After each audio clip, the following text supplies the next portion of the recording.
बिहार चुनाव से पहले वोट चोरी पर कांग्रेस का बड़ा दावा। मोदी शाह को जनता की चिंता नहीं, वोट चोरी कर सरकार बनाती है बीजेपी। जनता के वोट से नहीं, बेईमानी से बनी है सरकार। बिहार विधानसभा चुनाव में वोट चोरी का मुद्दा सबसे बड़ा सवाल बन गया है। राहुल गांधी ने जब से वोट चोरी के मामले में चुनाव आयोग और बीजेपी की पोल खोली है, जब से उन्होंने वोट चोरी का मुद्दा उठाया है, उसके बाद से ही बीजेपी की चिंता बढ़ी हुई है। चिंता इसलिए कि उसके लिए अब बिहार चुनाव में किसी भी तरह की धांधली करना आसान नहीं रह गया है, और यही कारण है कि बीजेपी के तमाम दिग्गज नेता लगातार बिहार का दौरा कर रहे हैं। इस बीच कांग्रेस ने वोट चोरी पर बड़ा खुलासा किया है और यहां तक कह दिया कि पीएम मोदी और अमित शाह दोनों ही वोट चोरी कर चुनाव जीते हैं। तो आज हम अपनी स्पेशल रिपोर्ट में मोदी शाह की जीत पर उठते सवालों के साथ ही वोट चोरी के मुद्दे पर भी करेंगे बात कि कैसे बिहार में यह मुद्दा बीजेपी की गले की बन रहा है फांस।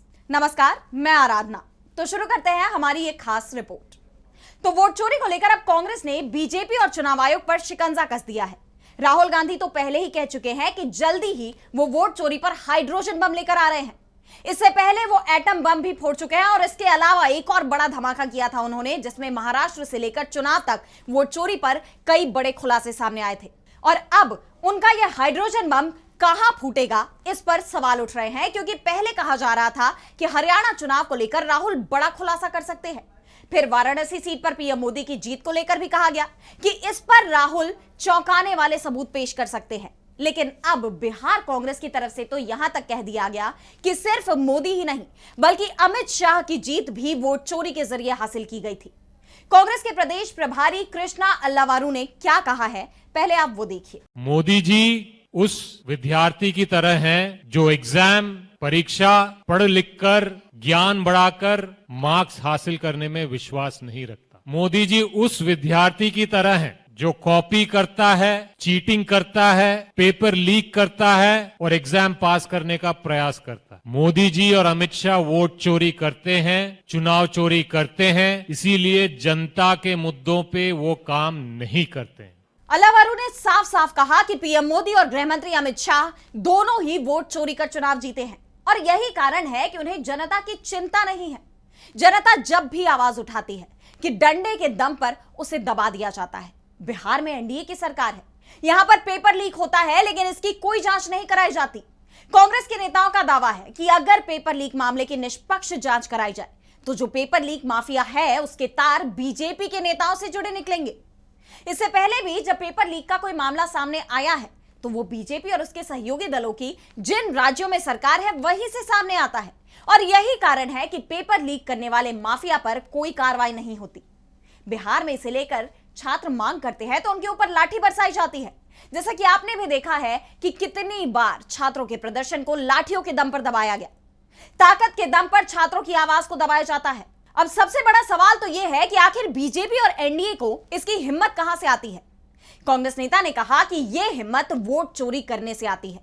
कांग्रेस पूरे देश में वोट चोरी के मुद्दे को उठा रही है और बीजेपी के वोट चोरी को अब सब कोई जान गया है। एसआईआर के जरिए वोट चोरी करने का सरकार का प्लान था, लेकिन कांग्रेस पार्टी वोटर अधिकार यात्रा के बाद लोगों को यह बताने में सफल हुई कि वोट चोर गद्दी छोड़। प्रदेश कांग्रेस के अध्यक्ष राजेश राम ने भी वोट चोरी का मुद्दा उठाया। उन्होंने कहा कि लोकतंत्र बचाने का समय आ गया है। वोट चोरी को रोकने के लिए आज संघर्ष हो रहा है। वोट चोरी के साथ साथ अडानी को 1 रुपए में जमीन बेची जा रही है, लोगों के अधिकार की चोरी हो रही है। इसी को लेकर कांग्रेस संघर्ष कर रही है। वोट चोरी को लेकर कांग्रेस बिहार में राहुल गांधी के नेतृत्व में वोटर अधिकार यात्रा निकाल चुकी है, जिसमें महागठबंधन के तमाम नेता शामिल हुए थे। इसे बिहार की जनता से भी काफी समर्थन मिला था। और अब 24 सितंबर को बिहार में सीडब्ल्यूसी की बैठक भी हो रही है और इस बैठक में भी वोट चोरी के ही मुद्दे पर सबसे ज्यादा चर्चा होगी, यह भी तय माना जा रहा है। कांग्रेस की तरफ से एक बात तो साफ हो गई है कि वो इस मुद्दे को छोड़ने वाली नहीं है, तो वहीं बीजेपी को सबसे ज्यादा डर भी इसी का लग रहा है। हाल ही में गृह मंत्री अमित शाह बिहार पहुंचे थे और जब उन्होंने जनता से सवाल किया कि राहुल गांधी अभी आए थे, किस लिए आए थे, तो जनता ने जवाब दिया कि वोट चोरी। शाह जनता की तरफ से आए इस जवाब से चिंता में दिखे थे। मैसेज पूरे बिहार ही नहीं पूरे देश को पहुंच चुका है कि वोट चोरी का मुद्दा इस समय सबसे बड़ा मुद्दा बन चुका है। कांग्रेस इसके सहारे ये मैसेज भी देने में कामयाब हो गई है कि वोट चोरी तक ही बीजेपी रुकने वाली नहीं है, क्योंकि वोटर लिस्ट को अब नागरिकता का आधार भी बनाने की तैयारी चल रही है। ऐसे में बिहार के लोगों को इस बात का डर लग रहा है कि अगर वोटर लिस्ट में उनका नाम नहीं होगा तो उनकी नागरिकता पर सवाल खड़ा हो जाएगा। ऐसे में सरकार की जितनी भी योजनाएं हैं उनका कोई भी लाभ उन्हें नहीं मिल पाएगा। कांग्रेस के वोट चोरी का मुद्दा जमीन पर काम करता दिखाई दे रहा है।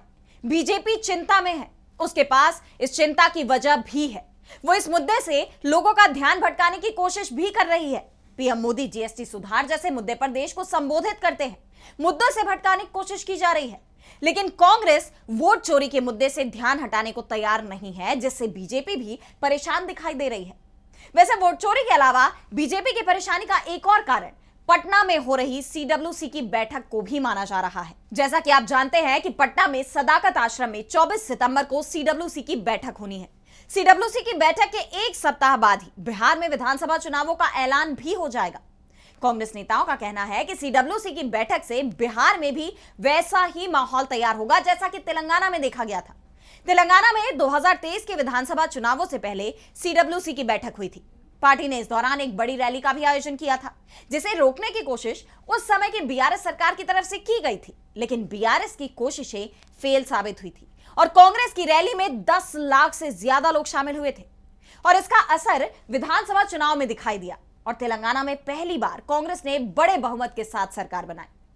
ऐसा ही असर बिहार में भी देखने को मिल सकता है, क्योंकि विधानसभा चुनाव के ऐलान से ठीक पहले राज्य में कांग्रेस के 170 दिग्गज नेता, जिसमें मल्लिकार्जुन खड़गे, कांग्रेस सांसद राहुल गांधी भी शामिल है, वो सभी एक जगह इकट्ठे होंगे। इस दौरान पूरे पटना में कांग्रेस के कार्यकर्ता ही नजर आएंगे और बड़ी बात यह है कि पहले से ही राहुल गांधी की वोटर अधिकार यात्रा के चलते कांग्रेस के कार्यकर्ता उत्साह में दिखाई दे रहे हैं और उसमें सीडब्ल्यूसी की बैठक और भी मदद करेगी। वोट चोरी को लेकर तेज होता आंदोलन और सीडब्ल्यूसी की बैठक, इन दोनों ने बीजेपी और चुनाव आयोग को बैकफुट पर धकेल दिया है और यह माना जा रहा है कि विधानसभा चुनाव के ऐलान से ठीक पहले राहुल गांधी का हाइड्रोजन बम भी आ सकता है। यानी वोट चोरी का मुद्दा इस बार बिहार चुनाव में छाया रहेगा, यह तय हो गया है और कांग्रेस ने भी साफ कर दिया है कि वो इस मुद्दे से पीछे नहीं हटेगी। जांच मोदी और शाह के चुनाव क्षेत्र तक जाएगी। कांग्रेस ने इनकी जीत पर भी सवाल खड़े कर दिए हैं। इसके बाद कहा यह भी जा रहा है कि राहुल गांधी का हाइड्रोजन बम वाराणसी पर भी फूट सकता है। फिलहाल राहुल गांधी का हाइड्रोजन बम कहां, किस पे और कब फूटेगा, इस पर सबकी नजरें हैं। लेकिन आज इस स्पेशल रिपोर्ट में इतना ही। अगर आपको ये रिपोर्ट पसंद आई तो वीडियो को लाइक करना ना भूलें और चैनल को सब्सक्राइब कर लें और आपकी जो भी राय है इस वीडियो को लेकर कमेंट सेक्शन में जरूर बताएं। इसी के साथ मुझे दीजिए इजाजत और देश दुनिया की तमाम बड़ी खबरों के लिए देखते रहिए डीवी लाइव। नमस्कार।